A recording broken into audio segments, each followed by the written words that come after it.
ઝડપ રાખજો, ઝડપ રાખજો, જલ્દી ઝડપ રાખજો.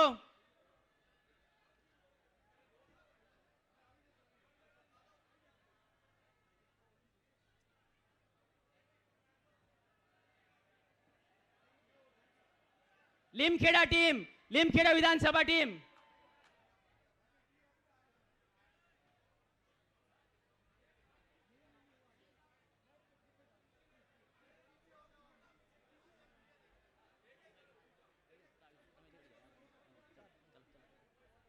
ઝડપ રાખજો, ઝડપ ઝડપ, અલ્કેશભાઈ ઝડપ રાખો. ચાલો ઝડપ રાખજો.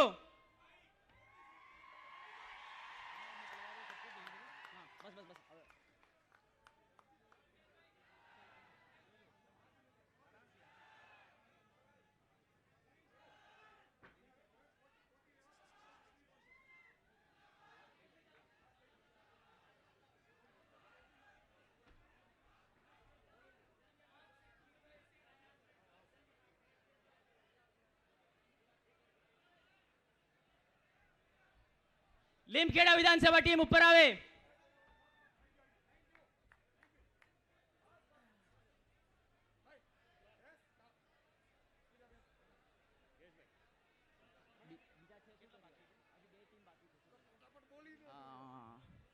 લીમખેડા ટીમ ઉપર આવી જાય ફટાફટ, સમયનો ભાવ છે, જલ્દી આવે. ઝડપથી ઝડપથી, આપણી પાસે 2 જ મિનિટ છે, ઝડપથી કરો.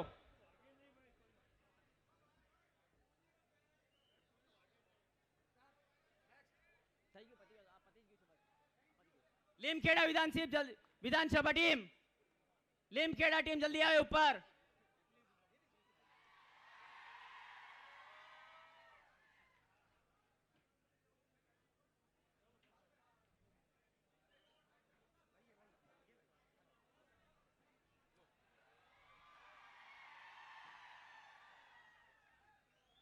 ઝડપ રાખો, ઝડપ ઝડપ ઝડપ ઝડપથી.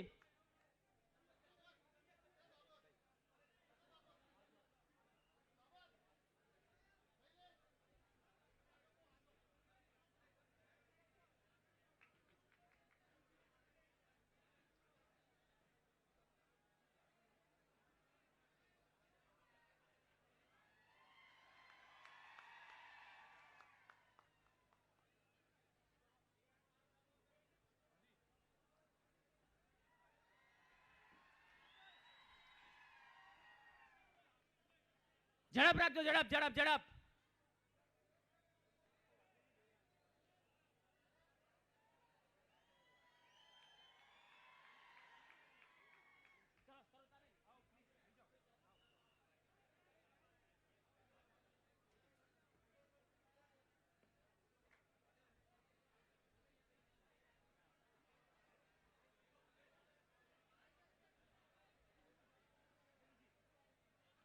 ચાલો ઝડપથી ઝડપથી, બસ હવે સાઈડ પર ચલો. જેનું પતિ તરુલતાબેન આવી જાઓ, ચલો આવી જાઓ, આવી જાઓ. નરેશભાઈ ચાલો ઝડપથી આવી જાઓ, આવી જાઓ, ઝડપથી આવી જાઓ, ઝડપથી આવી જાઓ, ઝડપથી આવી જાઓ, ઝડપથી આવી જાઓ. ચાલો પતી ગયું. ખૂબ ખૂબ આભાર દાહોદ જિલ્લાની સમગ્ર ટીમ તરફથી માનનીય બંને મુખ્યમંત્રીઓને જે સ્વાગત સમારોહ કરાવવામાં આવ્યું છે તે બદલ ખૂબ ખૂબ આભાર.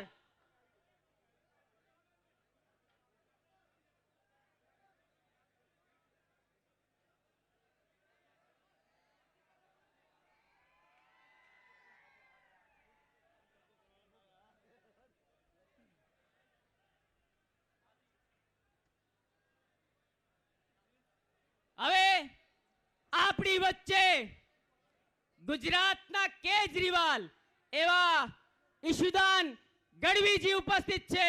હું એમને વિનંતી કરીશ કે દાહોદની જનતાને સંબોધિત કરે. માનનીય ઈશુદાન ગઢવીજી, ખૂબ ખૂબ તાલીઓથી આપણે એમનું સ્વાગત કરીએ.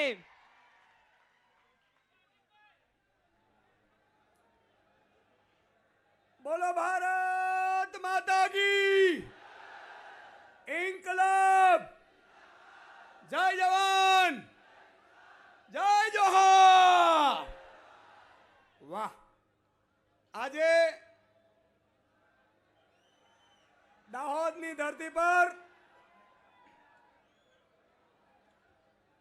દિલ્હીના મુખ્યમંત્રી, આમ આદમી પાર્ટીના રાષ્ટ્રીય કન્વીનર અને હિન્દુસ્તાન અને ગુજરાતના લોકોની ઉમ્મીદ એવા માનનીય અરવિંદ કેજરીવાલજી આપણી વચ્ચે ઉપસ્થિત છે. તાળીઓના ગડગડાટ સાથે એમને વધાવીએ. માનનીય ભગવત માનજી, આપણા સૌ ઉમેદવારો અને મોટી સંખ્યામાં જ્યાં પણ નજર પડે છે, મને લાગે છે તમે ખેડ બ્રહ્માનો રેકોર્ડ તોડી દીધો છે ભાઈ બધાઓએ. તમારી આજ પ્રેમની લાગણી જુસ્સો માનનીય અરવિંદ કેજરીવાલજી, માનનીય ભગવત માન હોય કે દિલ્હીના તમામ નેતાઓ હોય, એક જ રાહ જોઈ રહ્યા છે ગુજરાતના લોકો માટે કંઈક કરી છૂટવું છે, કંઈક મરી છૂટવું છે. સાહેબ મિત્રો, હું અહીંથી ખાતરી આપું છું, દાહોદની ભૂમિ ઉપરથી આજ દિવસ સુધી આદિવાસી સમાજનો કોઈ ભારતીય વિકાસ નથી કર્યો. આજ દિવસ સુધી આદિવાસી સમાજને માત્ર કચડતો વર્ગ રાખ્યો છે. અહીંયાથી જાહેરમાં ગેરંટી આપ્યું છું મિત્રો, આમ આદમી પાર્ટીની સરકાર બનતાની સાથે જ પૈસા કાનૂન આપણે લાગુ કરીશું સાહેબ, જોરદાર રીતે કરીશું.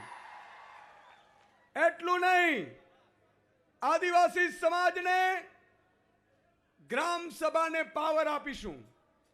આદિવાસી સમાજ કહેશે એવી જ રીતે સરકાર વર્તશે. જય આદિવાસી, મૂળ આદિવાસી. મિત્રો, આજે માતા બહેનો મોટી સંખ્યામાં ઉપસ્થિત છે. મારે એમને કહેવું છે, બેંકનું ખાતું ખોલાવ્યું ન હોય તો ખોલાવી લેજો. 1.5 મહિના પછી તમારી પોતાની આમ આદમીની સરકાર આવશે. 18 વર્ષથી ઉપરની માતા બહેન દીકરીઓના ખાતામાં દર મહિને 1000 રૂપિયા નાખવામાં આવશે સાહેબ. મિત્રો, મને ખબર છે અહીંયા વિકાસના નામે જીરો છે, સારી સ્કૂલો નથી. ભાજપના આદિવાસી નેતાઓએ આપણા ગામોમાંથી સરકારી સ્કૂલો બંધ કરાવી છે.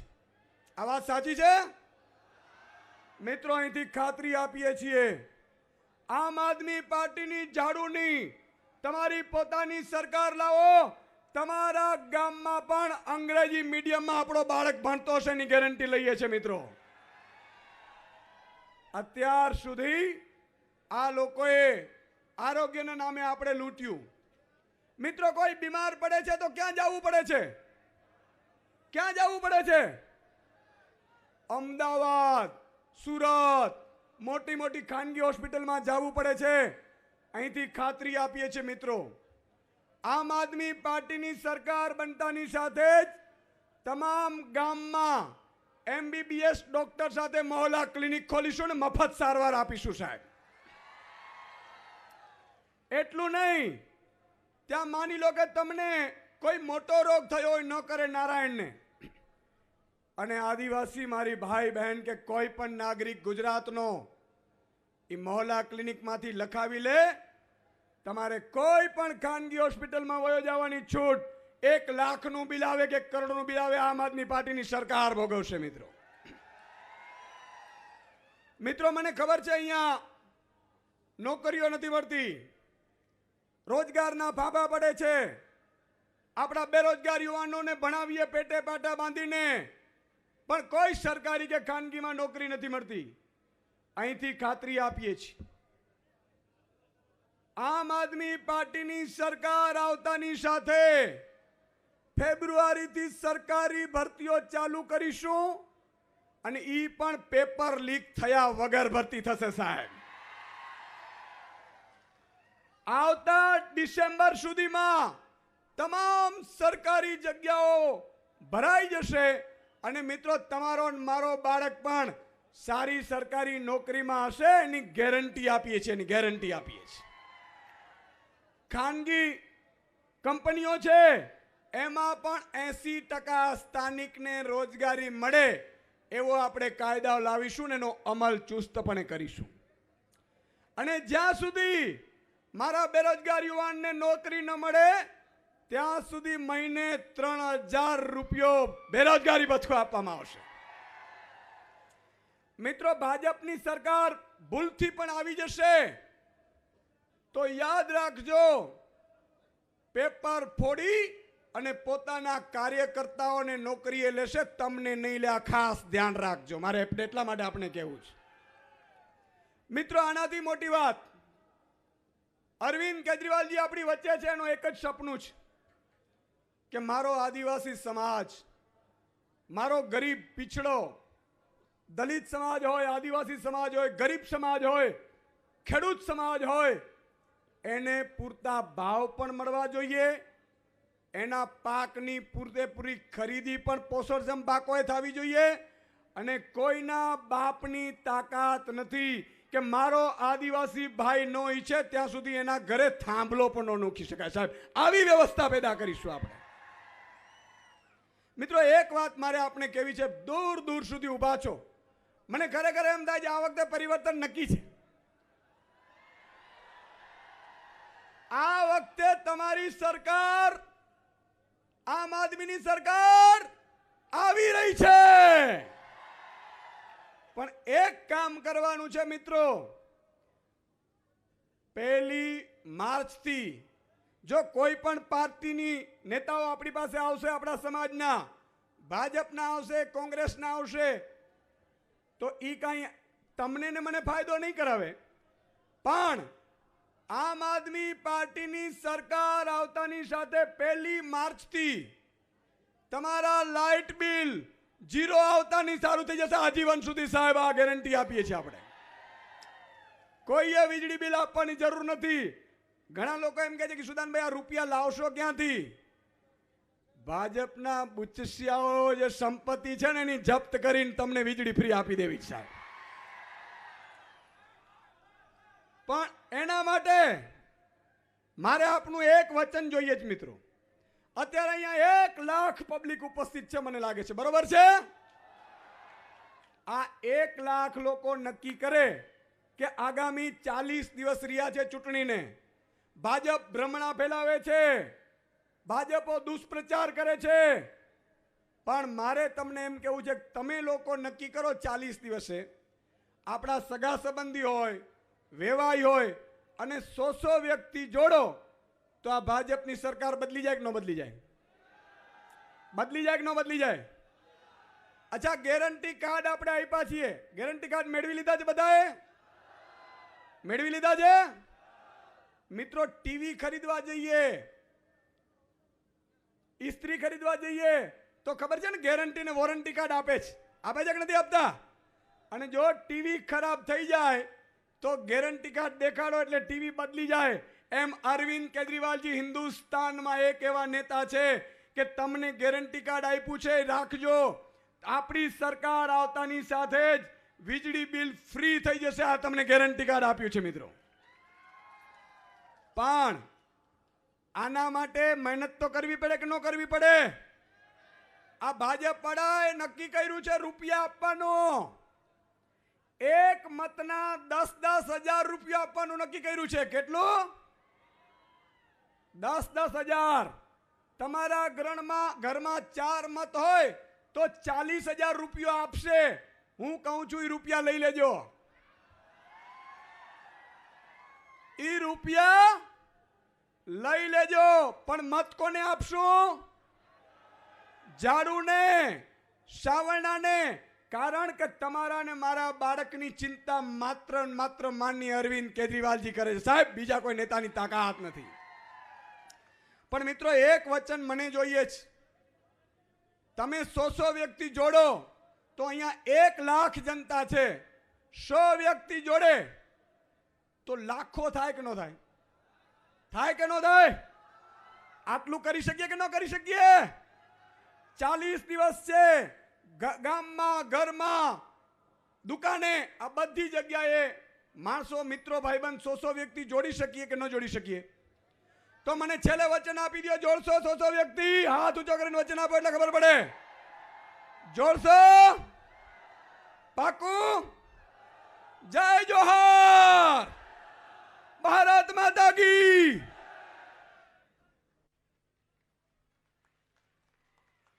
ધન્યવાદ ઈશદાનજી. આપણી વચ્ચે પંજાબના યશસ્વી મુખ્યમંત્રી એવા માનનીય ભગવંત માન સાહેબ આપણી વચ્ચે ઉપસ્થિત છે. હું માન સાહેબને વિનંતી કરીશ કે આપણી દાહોદની જનતાને સંબોધિત કરે. ખૂબ ખૂબ તાલીઓથી આપણે સ્વાગત કરીએ માન સાહેબનું.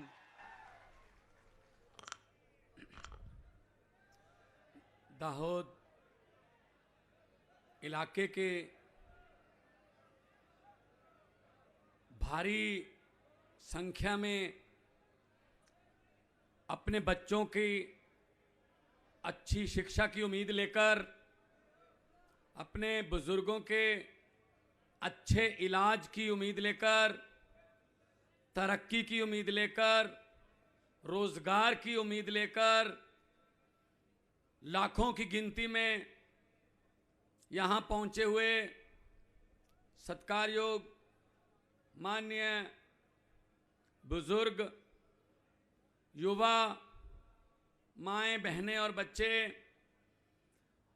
और मंच पर आसीन आम आदमी पार्टी के नेशनल कन्वीनर, दिल्ली के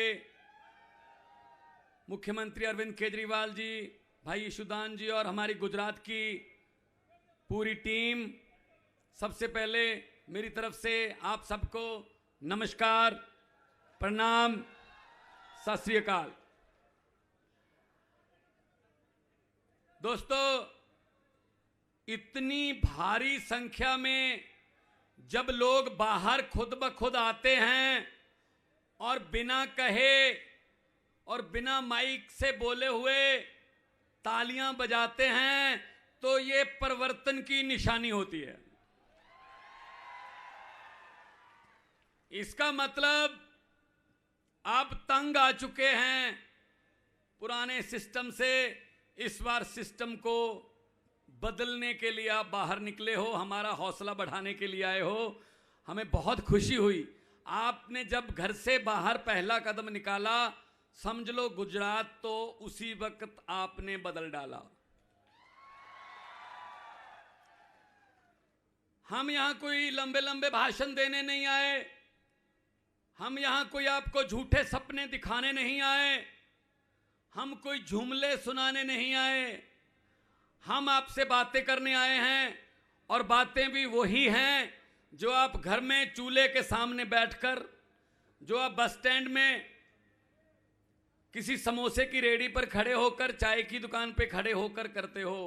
वही चिंता हमें भी है जो तुम्हें है कि आपके परिवारों का क्या बनेगा, गुजरात का क्या बनेगा, देश का क्या बनेगा।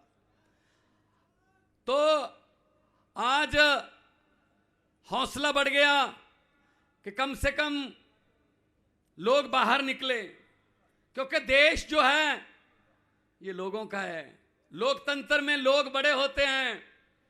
लोकतंत्र में अगर कोई नेता अपने आप को लोगों से बड़ा समझने का घमंड कर बैठे तो बहुत बुरी करते हैं लोग।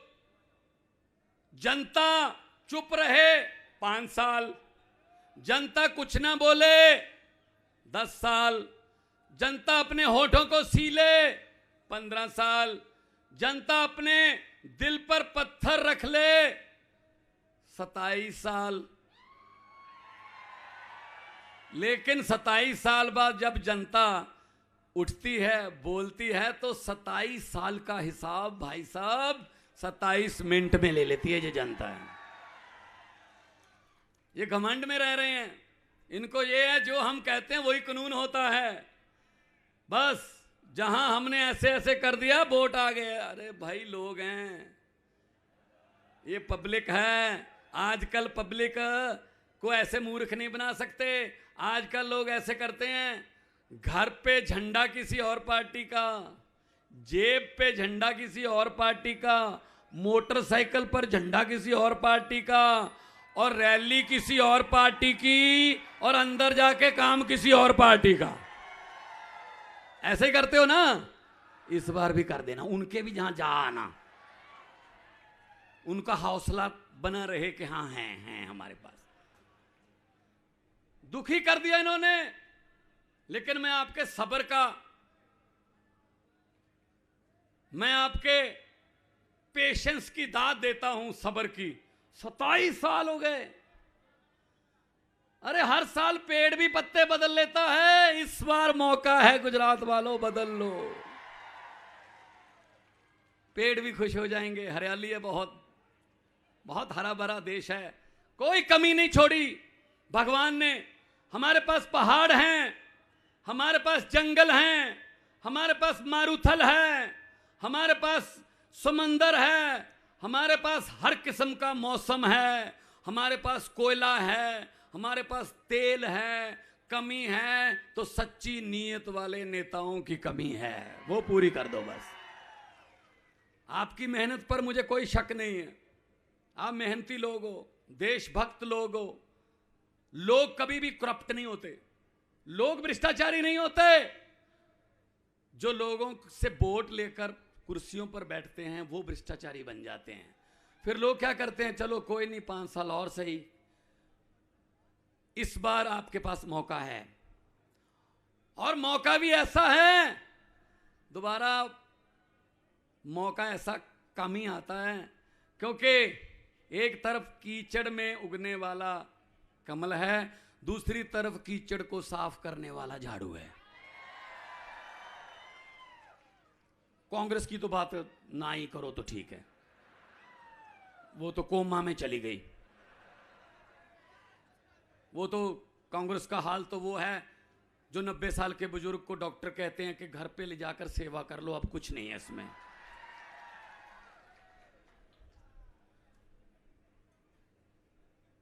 तो आपके पास मौका है झाड़ू का। पंजाब में 6 महीने, लगभग 6.5 महीने हुए हैं सरकार बने हुए। हमने 17,000 से ज्यादा हमने सरकारी नौकरियां दे दी। कल ही साइन करके आया हूं, 8736 कच्चे मुलाजम 2 अध्यापक थे, उनको पक्के किया है। हम जो कहते हैं वो करते हैं, जो कर नहीं सकते वो कहते ही नहीं हैं। हम 5 काम कहेंगे, 6 करके दिखाएंगे। अगर 6 कहेंगे, 6 करके 5 करेंगे तो हमें लगता है कुछ कम रह गया, हमारे में कमी रह गई कोई। ये फर्क है। पंजाब में 14 अक्टूबर, 15 अक्टूबर, 16 अक्टूबर पुलिस की भर्ती का पेपर है। कांस्टेबल, हेड कांस्टेबल और सब इंस्पेक्टर रखे जाएंगे, पेपर है। मजाल है कोई पेपर फूट जाए हमारे पंजाब में, ऐसी बात। दिल्ली में कोई पेपर फूट जाए, यहां कोई ऐसा पेपर ही नहीं है जो पहले फूटता नहीं है, क्योंकि नौजवानों को बहुत नुकसान होता है, उनका मेहनत करने को दिल नहीं करता जब पेपर फूटता है। पेपर फूटा सपना टूटा। तो आपके सपने बहुत बार इन्होंने तोड़े हैं। अब जो आपके सपने होंगे अरविंद केजरीवाल की अगुवाई में, वो सपने पूरे किए जाएंगे आपके सपने। मुझे तो पता चला है कि यहां पुलिस भी कॉन्ट्रैक्ट पर है। हमारे यहाँ तो सरकारी है, आपके यहाँ पुलिस वाले भी एग्रीमेंट पे हैं, मतलब कमाल है। और मुझे ये भी बताया गया कि जिनके सिविल कपड़े हैं वो पक्के हैं, जिनके वर्दी पहनी है वो कच्चे हैं। मैंने कहा यार उल्टा कर रखा काम है। तो क्यों नहीं हर वक्त अगर पुलिस के सर पे भी तलवार लटकेगी कि हमें कभी भी निकाल देंगे, अगर किसी टीचर के सर पे ये तलवार लटकेगी कि हमें कभी भी कह देंगे चलो घर जाओ, अगर टीचर का फ्यूचर सेफ नहीं है, वो हमारे बच्चों का फ्यूचर कैसे बनाएगा? हमने ये फैसला कर लिया कि टीचरों को पक्का करेंगे। और दिल्ली में फैसला कुछ साल पहले हुआ था, उससे सीख लेकर हमने किया है कि टीचरों से पढ़ाई के सिवा और कोई काम नहीं लिया जाएगा, सिर्फ टीचिंग। बाकी काम हम अपने आप करवा लेंगे। अब टीचरों को पढ़ाई के सिवा बाकी सारे काम लिए जाते हैं। कभी उनको जनगणना में डाल देते हैं, कभी इलेक्शन करवाने हैं, कभी इलेक्शन की गिनती करवानी है, कभी कुछ आ गया, नेशनल स्कीम आ गई टीचरों को। तो बच्चे जो हैं वो जो टीचरों के बिना स्कूल में रहते हैं, और एक एक दो दो टीचर हैं, वही अगर चले गए ड्यूटी पे तो स्कूल तो बिल्कुल लावारिस हो गया। पंजाब में 100 से ज्यादा मोहल्ला क्लिनिक खोल दिए, अभी और बनेंगे। अस्पताल तरफ हम टीचरों से आइडियाज ले रहे हैं कैसे स्कूलों को अच्छा करें। तो मैं तो यही कहता हूं, ये गालियां देने वाले जो हमें गालियां देते रहते हैं, टीवी पे तो हमें दिखाते ही नहीं, जिस दिन दिखाते हैं गालियां देते हैं। कोई बात नहीं, आप हमारे टीवी हो, आप ही हमारे मीडिया हो, आप सब लोगों के पास मोबाइल है, आजकल कोई बात छुपती नहीं है। अगर राजनीति में आना है तो केजरीवाल की तरह कर असूलों की बात। अगर राजनीति में आना है तो केजरीवाल की तरह कर असूलों की बात, और अगर राजनीति में लंबा समय रहना है तो केजरीवाल की तरह कर अस्पताल और स्कूलों की बात। ये करते नहीं, ये इन दोनों के सिवा कुछ और, स्कूल और अस्पताल तो अपने भाषण में बोलते ही नहीं है। ये जानबूझकर हमें अनपढ़ रखते हैं। उनको पता है गरीब का बच्चा अगर पढ़ गया वो अफसर बन जाएगा, बड़ा अफसर बन गया तो वो घर की गरीबी दूर कर देगा। गरीबी दूर हो गई तो भाई साहब इन नेताओं के कोठियों के सामने, इनके महलों के सामने सुबह सुबह हाथ जोड़कर अर्जियां लेकर लाइन बनाकर कौन खड़ा होगा? इसलिए ये पढ़ने नहीं देते हमें, वरना हमारे बच्चों में कोई टैलेंट की कमी नहीं है, बहुत टैलेंटेड बच्चे हैं। मौका तो मिले, मौका मिलना चाहिए। इस बार आपके बच्चों को मौका मिलना चाहिए, नहीं चाहिए? पढ़ाई का भी, डॉक्टरी करने का भी, इंजीनियरिंग करने का भी, और चुनाव लड़ने का भी। पंजाब में 92 सीटें हमारे पास, 92, 117 में से 92 में से 82 पहली बार जीते हुए लड़के लड़कियां हैं, आम घरों के, आम गरीब लोग घरों के। कोई 26 साल का, कोई 28 साल की लड़की जीत गई, कोई 30 साल का, किसी बड़े बड़े दिग्गजों को हराया। जो ये कहते थे हमें कोई हरा नहीं सकता। इसीलिए मैं कहता हूं कि भाई साहब जनता है, पब्लिक जब चाहे लोग अर्श पर, और पब्लिक जब चाहे लोग फर्श पर।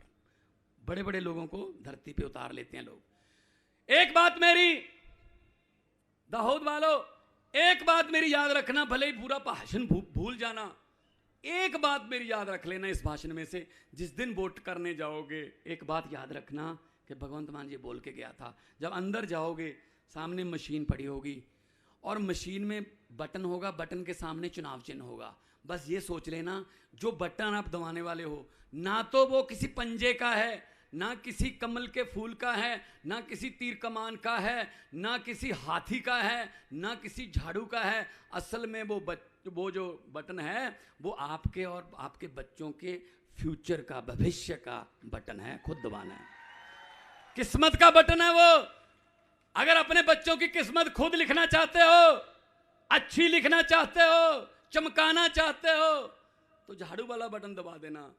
और अगर यही चलना है कि गड्ढे में सड़क, सड़क में गड्ढा,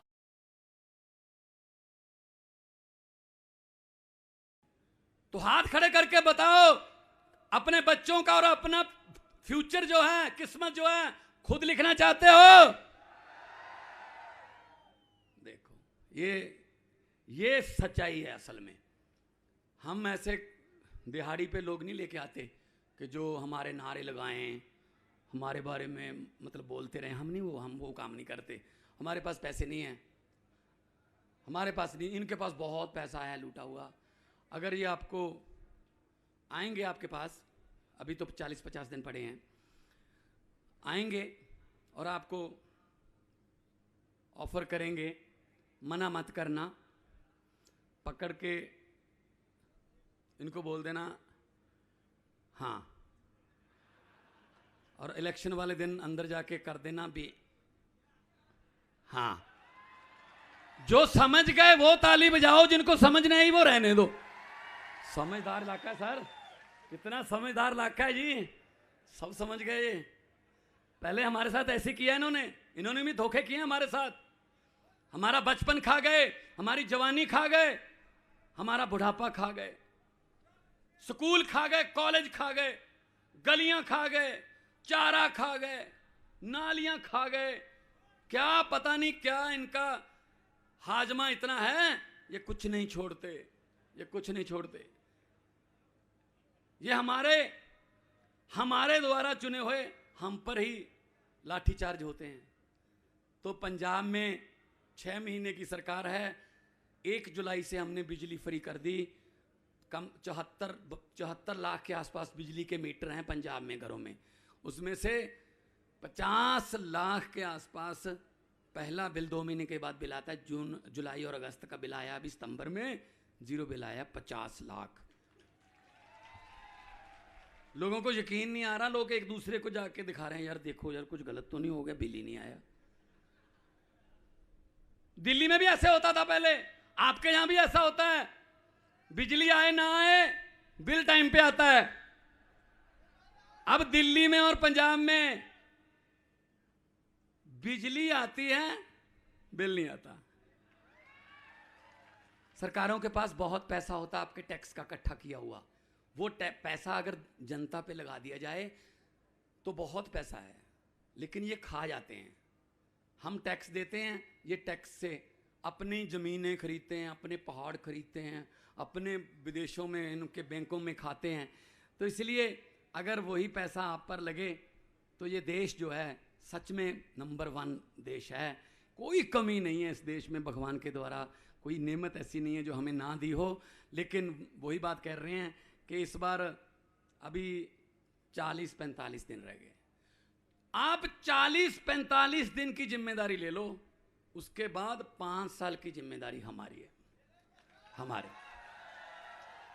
क्योंकि इनको ये लगता है कि हम पास जाके ना, बिल्कुल इलेक्शन के पास जाके हम पैसा देंगे, लालच देंगे, कुछ और देंगे और 5 साल इनसे लूट लेंगे। भाई साहब, एक ही मौका मिलता है जनता को 5 साल में, और वो भी 8-9 घंटे, सुबह 8 बजे से शाम के 5 बजे तक 9 घंटे मिलते हैं बदलने के लिए। अगर वो 9 घंटे आप अपने परिवार को सोचकर, अपने बच्चों को सोचकर वो 9 घंटे इस्तेमाल कर लो, तो आपको दोबारा कहीं इधर उधर धक्के खाने की ज़रूरत नहीं है। अच्छी सरकार जब आती है तो दिल्ली जाके पूछ लेना, अब तो आपके दोस्त रिश्तेदार होंगे कि दिल्ली में जो हाल हुआ है, पंजाब में बहुत से लोग यहाँ पंजाब में आते हैं, यहाँ पंजाब से ट्रक वगैरह ट्रांसपोर्ट वगैरह आती है, उनसे पूछ लेना। भाई साहब, सरकारें अच्छी हो तो कोई किसी चीज़ की कमी नहीं रहती। हाँ, इन्होंने क्या किया, इन्होंने हमारे पोस्टर जे लगने नहीं देते, अपने लगा देते हैं बड़े बड़े, जहाँ भी उतरो, जहाँ भी जाओ, मतलब इनके पोस्टर लगे होते हैं बड़े बड़े फोटो वाले। मैं यही बात कहूँगा, आप लोगों से इतना प्यार मिलता है, गुजरात के लोगों से मैं भाव विभोर हो जाता हूँ। आपको विश्वास दिलाना चाहता हूँ कि जब सरकार बनेगी, हम अपना एक एक वादा, एक एक गारंटी, एक एक वादा पूरा करेंगे। हम जो कहते हैं वो करते हैं।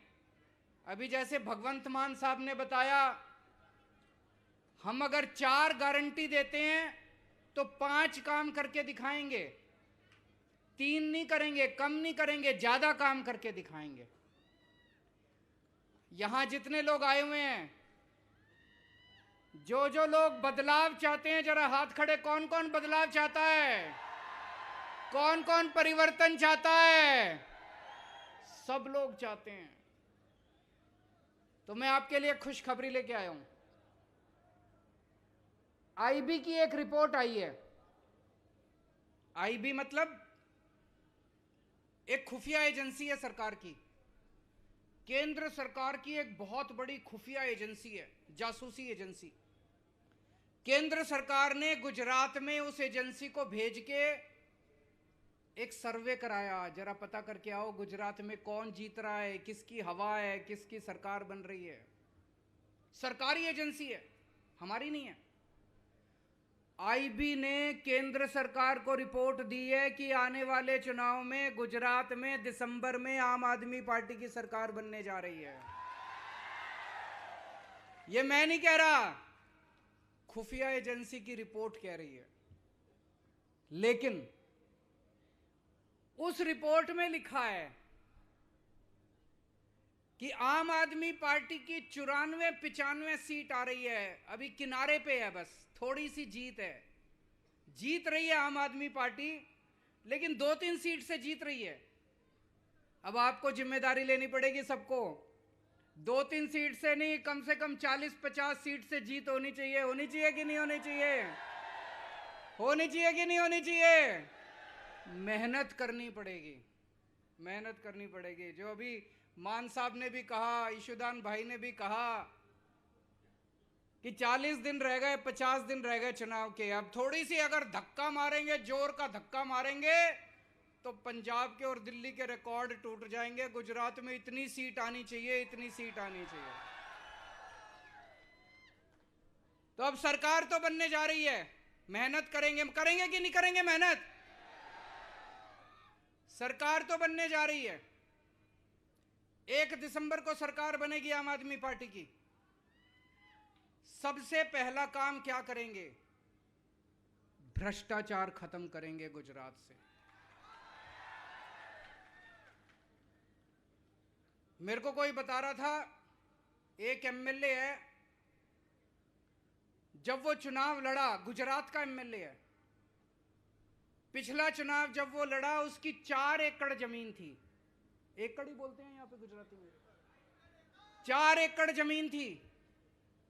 आज 5 साल के बाद उसकी 1000 एकड़ जमीन हो गई। 1000 एकड़ कहां से आई? कहां से आई? है ना? सबका यही हाल है। सारे एमएलए, मंत्री, संतरी, ये जितने हैं, लूट लिया इन लोगों ने।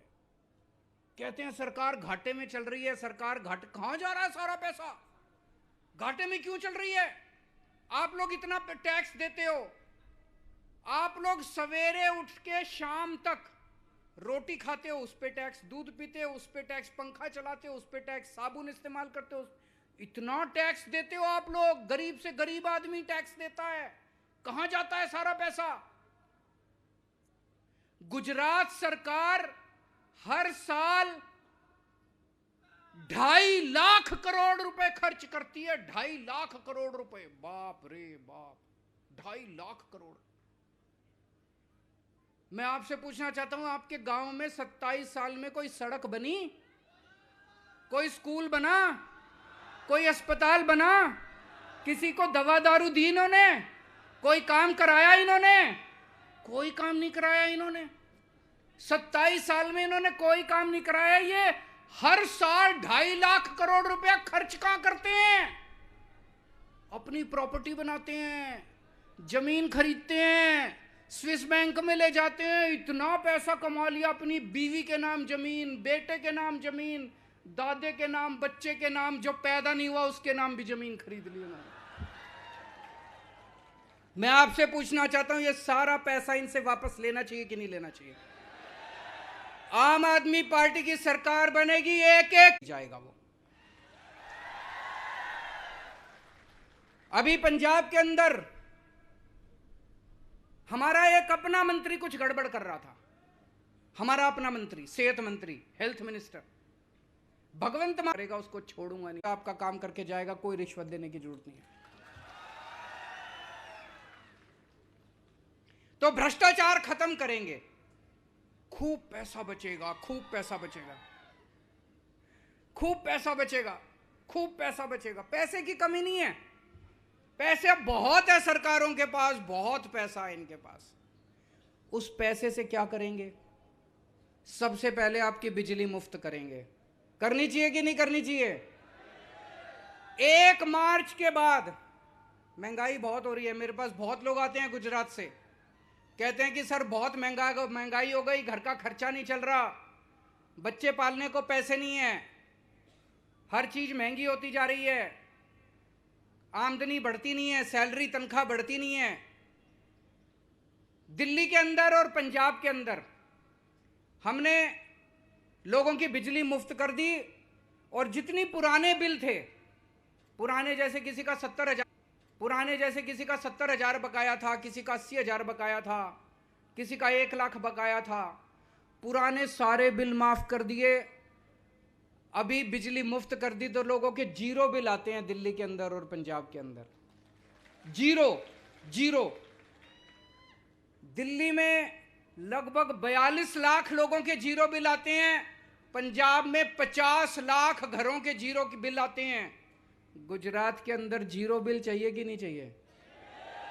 1 मार्च के बाद से नोट कर लो, 1 दिसंबर को सरकार बनेगी, 2-3 महीने लगेंगे सारी कार्रवाई पूरी करने में। 1 मार्च से गुजरात के लोगों के 0 बिजली के बिल आया करेंगे।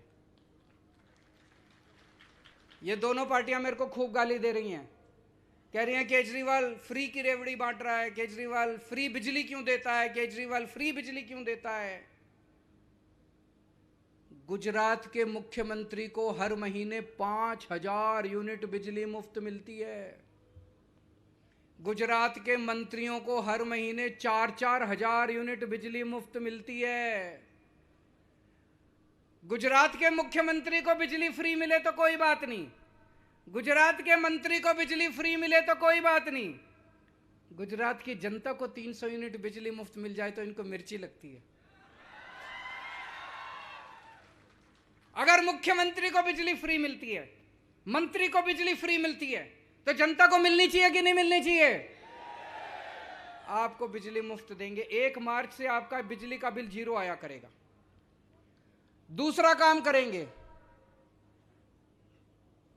18 साल से ऊपर की जितनी महिलाएं हैं, जितनी बेटियां, जितनी बहनें, जितनी माएं, हर महिला के अकाउंट में हर महीने 1-1 हजार रुपए डलवाया करेंगे। जितनी महिलाएं बैठी हैं, जितने अपने परिवार में सब लोग बोल देना, 18 साल से ऊपर की जितनी महिलाएं हैं, अगर उनका बैंक अकाउंट नहीं है तो बैंक अकाउंट खुलवा लें। सरकार बनने के बाद हर महिला के अकाउंट में हर महीने 1-1 हजार रुपए डाला करेंगे। ये लोग इस पे भी मेरे को खूब गालियां देते हैं, कहते हैं महिलाओं को पैसे देने की क्या जरूरत है। दोस्तों, आपको भी पता होगा, बहुत सारे लोग मैं देख रहा हूं बहुत गरीब परिवारों के हैं। कई ऐसी बेटियां हैं, पैसे की कमी के कारण उनकी पढ़ाई छूट जाती है। कॉलेज के पैसे देने के नहीं है पिताजी के पास, बस का किराया देने के लिए नहीं है पिताजी के पास। अगर उस बेटी के जेब में 1000 रुपए जाएंगे तो वो अपनी पढ़ाई पूरी कर लेगी कि नहीं कर लेगी? कितनी ऐसी बहनें हैं, महंगाई की वजह से वो अपने बच्चों को दूध नहीं पिला पाती, वो अपने बच्चों को सब्जी नहीं खिला पाती, वो अपने बच्चों को ठीक से पढ़ा नहीं पाती। ऐसी बहन की जेब में 1000 रुपए जाएंगे तो वो अपने बच्चों को ठीक से पाल सकती है कि नहीं पाल सकती? तो 1000 रुपए हर महिला को हम उसके अकाउंट में देंगे। मैं सभी महिलाओं को कहना चाहता हूं, હવે તમારે चिंता करवानी जरूरी નથી। तुम्हारो भाई આવી ગયો છે।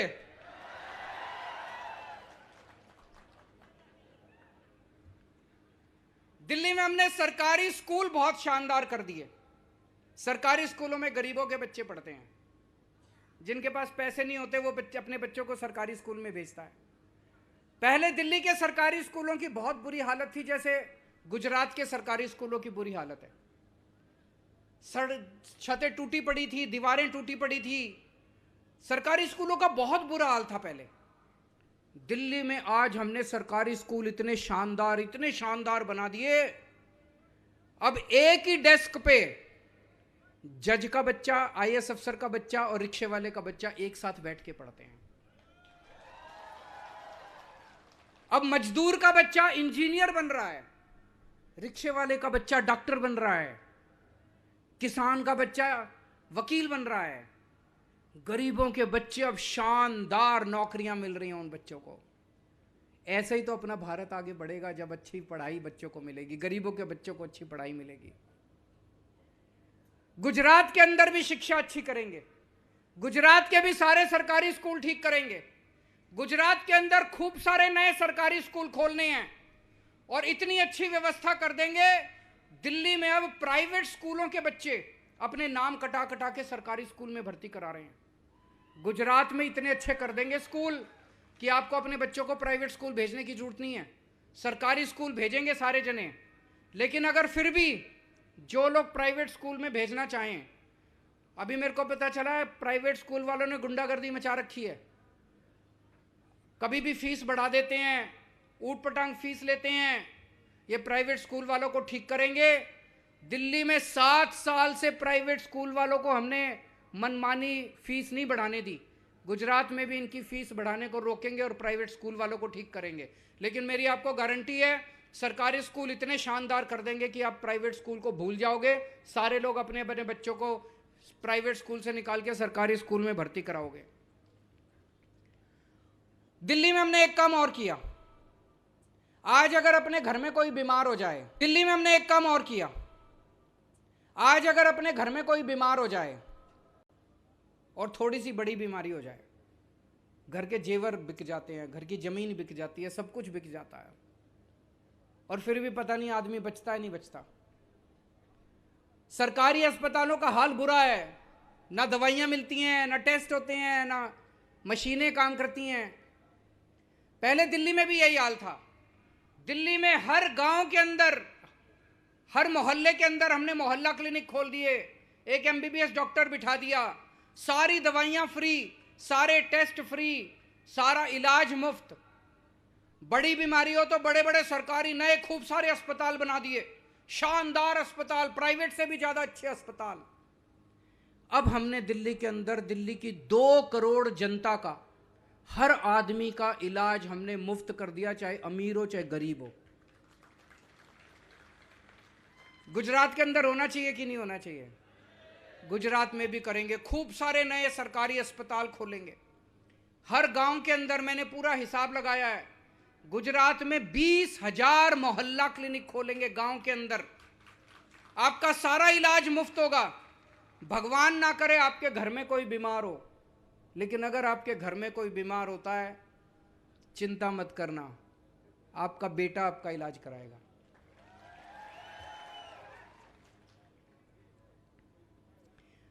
मेरे को राजनीति करनी नहीं आती, मेरे को गुंडागर्दी करनी नहीं आती, मेरे को भ्रष्टाचार करना नहीं आता। मेरे को स्कूल बनाने आते हैं, मेरे को अस्पताल बनाने आते हैं। अगर गुंडागर्दी चाहिए, उन लोगों को वोट दे देना, 27 साल से देते आए हो। भ्रष्टाचार चाहिए, लफंगाई चाहिए, उनको वोट दे देना। अपने बच्चों के लिए स्कूल बनवाने हो, अपने परिवार के लिए अस्पताल बनवाने हो, तो मेरे पास आ जाना, मैं बनवा दूंगा। मेरे पास कुछ नहीं है, मैं एक आम आदमी हूं। हमारी पार्टी के पास कुछ नहीं है।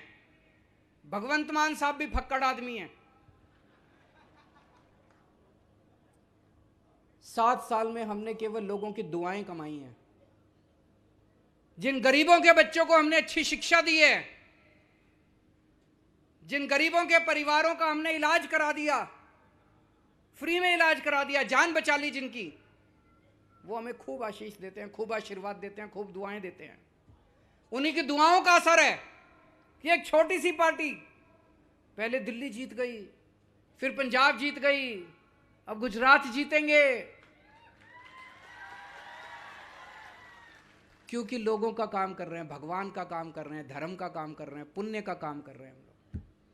यही तो पुण्य है, यही तो हमारा धर्म कहता है, गरीबों की सेवा करो। वही काम कर रहे हैं, आम लोगों की सेवा कर रहे हैं। आप लोगों में से कौन कौन बेरोजगार है, जरा हाथ खड़े करो। सारे ही बेरोजगार हैं।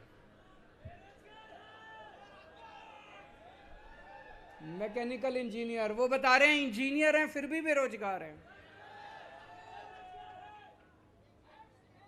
बैठो बैठो बैठो। मैंने एक टीवी में देखा, इनका बहुत बड़ा नेता, उससे पत्रकार ने पूछा कि सर बेरोजगारी बहुत है, इतने लोग बेरोजगार हैं, आप क्या कर रहे हैं? पता है क्या बोला? कहता ये लोग निकम्मे हैं, ये लोग काबिल नहीं हैं, इसलिए बेरोजगार हैं। मेरे को इतना गुस्सा आया। एक तो तुम रोजगार नहीं दे सकते और ऊपर से तुम हमारे लोगों को निकम्मा बोलते हो, हमारे बच्चों को निकम्मा बोलते हो। इतना अहंकार आ गया तुम्हारे अंदर, इतना घमंड आ गया तुम्हारे अंदर। अरे निकम्मे हमारे बच्चे नहीं है, निकम्मे तुम्हारे बच्चे हैं। तुम्हारे बच्चे निकम्मे हैं, फिर भी चेयरमैन बन जाते हैं, एमएलए बन जाते हैं, इनको टिकटें दिला देते हो, बड़ी बड़ी कंपनियों के मालिक बन जाते हैं। हमारे बच्चों को एक मौका तो देके देखो, तुम्हारे बच्चों को पीछे छोड़ देंगे। मैं आपको मौका दूंगा, मैं आपको मौका दूंगा। मैं आपके बच्चों को रोजगार दूंगा, मैं युवाओं को रोजगार दूंगा। दिल्ली में मैंने 12 लाख बच्चों को रोजगार दिलाए हैं, 12 लाख बच्चों को। पंजाब में अभी भगवंत मान ने 17,000, 20,000 हो गई अब तो, 20,000 से ज्यादा, 20,000 से ज्यादा 6 महीने हुए अभी इसको बने हुए मुख्यमंत्री, 20,000 से ज्यादा सरकारी नौकरियां दे दी इन्होंने।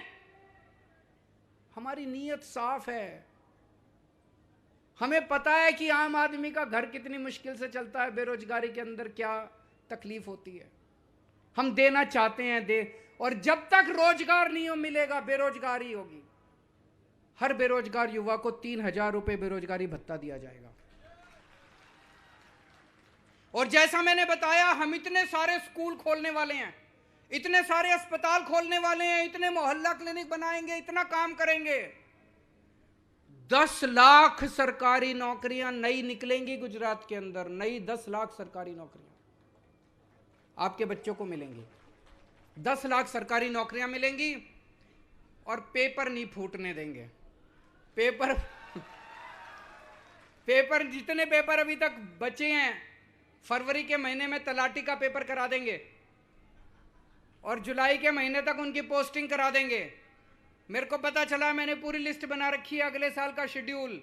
टेट का पेपर, टेट का पेपर, पुलिस में भर्ती के पेपर, सारे जितने पेपर है 1 साल के अंदर सारे पेपर करा देंगे। कोई पेपर नहीं फूटेगा। अगर कोई पेपर फूटा उसको पकड़ के 10 साल की जेल होगी, उसको बख्शेंगे नहीं किसी भी हालत में। एक मैं ये देख रहा था पूरे गुजरात में, अभी मैं घूम रहा हूं, आपके इलाके में भी मैं घूमा, सारी सड़कें टूटी पड़ी हैं। टूटी पड़ी हैं कि नहीं पड़ी हैं? सारी सड़कें टूटी पड़ी हैं, सारी सड़कें टूटी पड़ी हैं। दोस्तों, मैं ये तो कह रहे थे कि बड़ी सड़कें अच्छी कर दी, ये कर दी, पता नहीं 1 घंटे का सफर 3-3 घंटे लग जाते हैं। ये सारी सड़कें बनाएंगे ईमानदारी से। जब सरकार होगी, खूब पैसा बचेगा, उस पैसे से सारी आपकी सड़कें भी बनाएंगे। जो जो जरूरी वाली सड़कें हैं वो पहले 6 महीने में बना देंगे, फिर धीरे धीरे करके बाकी 2-3 साल के अंदर सारे गुजरात की सड़कें ठीक करा देंगे।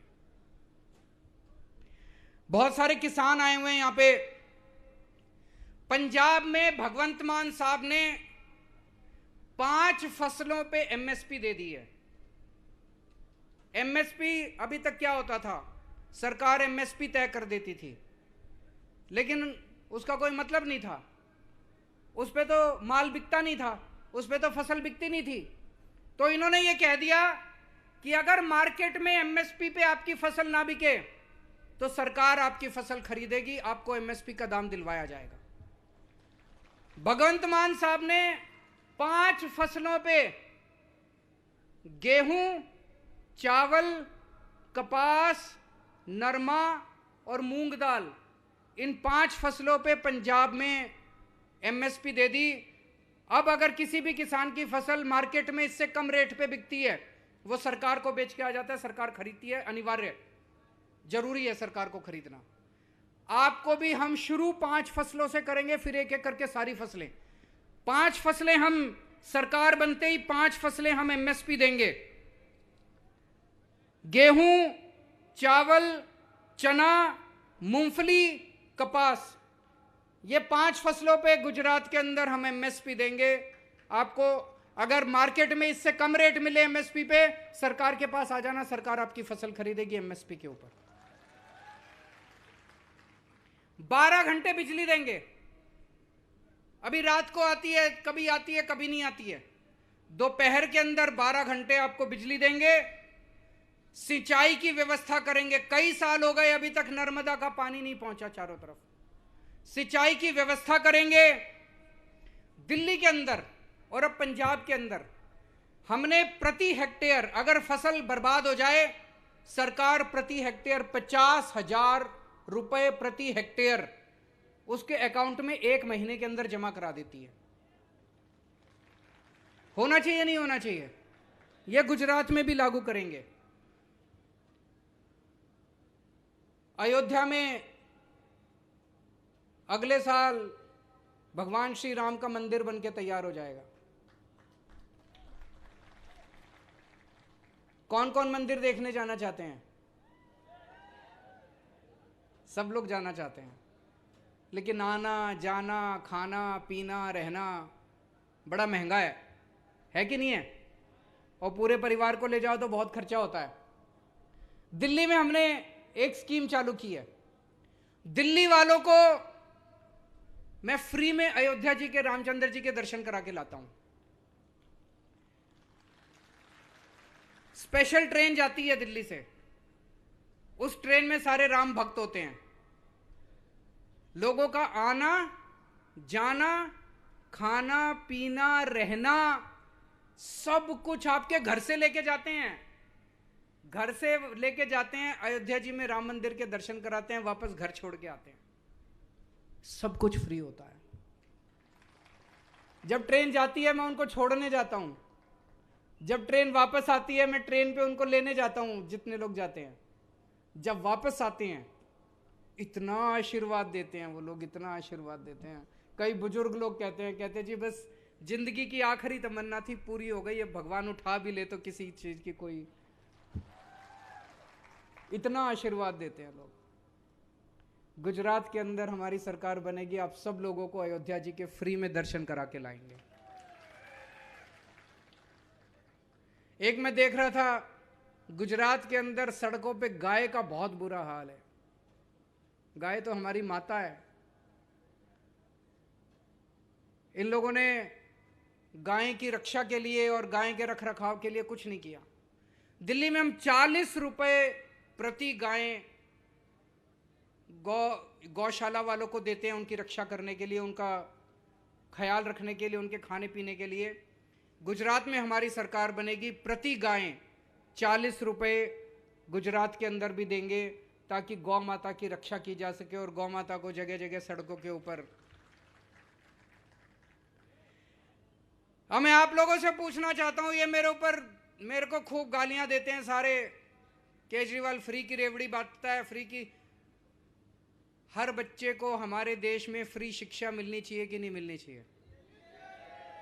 हर बंदे को अच्छा इलाज फ्री में मिलना चाहिए कि नहीं मिलना चाहिए? हर घर को फ्री बिजली मिलनी चाहिए कि नहीं मिलनी चाहिए? ये मेरा क्यों विरोध करते हैं? ये क्यों विरोध करते हैं? क्यों कहते हैं फ्री फ्री फ्री नहीं होना चाहिए? मैं कहता हूं स्कूल बनाऊंगा, कहते हैं स्कूल नहीं बनने चाहिए। मैं कहता हूं अस्पताल बनाऊंगा, कहते हैं अस्पताल नहीं बनने चाहिए। मैं कहता हूं फ्री बिजली दूंगा, ये कहते हैं फ्री बिजली नहीं होनी चाहिए। इनको ये डर लगता है कि अगर ये फ्री में दे दिया सब कुछ तो इनके लूटने के लिए पैसा नहीं बचेगा। है कि नहीं है? जो इसने 4 एकड़ जमीन से 1000 एकड़ हो गई, पैसा कहां से आया? यहीं से तो लूटा। अगर ये फ्री बिजली दे देते तो पैसा ही नहीं बचता लूटने के लिए। अस्पताल बनाने लग जाते तो पैसा ही नहीं बचता लूटने के लिए। स्कूल बनाने लग जाते तो पैसा ही नहीं बचता लूटने के लिए। इसलिए कहते हैं ये फ्री बंद करो, फ्री बंद करो। ये केजरीवाल को रोको, केजरीवाल को रोको। रोज गालियां देते हैं मेरे को, और दोनों पार्टी इकट्ठी होकर गालियां देती है। दोनों पार्टी इकट्ठी हो गई है इनको लूटने। अगर कोई कहे ना फ्री गड़बड़ है, फ्री रेवड़ी नहीं होनी चाहिए, समझ लेना उस आदमी की नीयत खराब है, उसके मन में खोट है। वो आदमी भ्रष्टाचारी है, वो पैसे कमाना चाहता है, उसकी नीयत खराब है, समझ लेना। कोई भी नेता देखो, कोई भी नेता खड़ा होकर कहे अरे फ्री नहीं होना चाहिए, फ्री नहीं होना चाहिए, फ्री गड़बड़ है, फ्री नहीं होना चाहिए, समझ लेना नेता बदमाश है। पूरे गुजरात के अंदर इस टाइम एक आंधी चल रही है बदलाव की। यहां भी इतने सारे लोग आए हुए हैं, मेरे ख्याल से 1 लाख से ज्यादा लोग होंगे आज इस सभा के अंदर। आज इनको बीजेपी वालों को नींद तो नहीं आती। पूरे गुजरात में बदलाव की आंधी चल रही है। और जब से आईबी की रिपोर्ट आई है कि आम आदमी पार्टी की सरकार बन गई है, ये बीजेपी और कांग्रेस की सीक्रेट मीटिंग होने लग गई है। खूब सीक्रेट मीटिंग हो रही है दोनों के नेताओं की कि कुछ भी करो, ये आम आदमी पार्टी नहीं आनी चाहिए, कुछ भी करो। दोनों रात को मीटिंग करते हैं, 12 बजे मीटिंग होती है इनकी, और सवेरे 10 बजे एक पार्टी वाला नेता कहेगा केजरीवाल कमीना है, दूसरा कहेगा केजरीवाल ठग है, फिर 2 बजे वो दूसरी पार्टी वाला कहेगा केजरीवाल महाठग है, एक ही भाषा में गाली देते हैं दोनों, एक ही भाषा में।